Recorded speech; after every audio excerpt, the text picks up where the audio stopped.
কি গো, বাবা মা আসছে, ফোন করেছিল। বাজার থেকে কিছু কি চিকেন টিকেন নিয়ে আসি নাকি?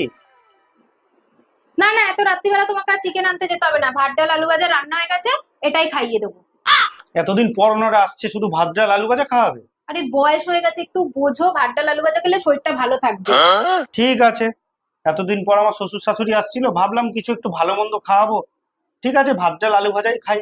কি আছে? আমার বাবা মা আসছে বলবে তো এতক্ষণ ধরে, তাহলে একটু মাটন নিয়ে আসো। মাটন কষা আর পোলাও বানাই। এত রাত হয়ে গেছে, তুমি মাটন কষার পোলাও খাওয়াবে এই গরমে? ভাত ডাল আলু ভাজাই করো। তাহলে একটু চিকেন এনে দাও, চিকেন আর ভাত করি।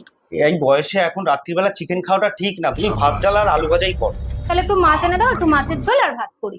না, প্লেন ভাত ডাল আর আলু ভাজা, কোনো রিচ নেই। তাহলে একটু ডিম কষা তো করি। না না, একদম না, ভাত ডাল আলু ভাজাই করো। তো ভাল লাগে না ভাত ডাল আলু ভাজা।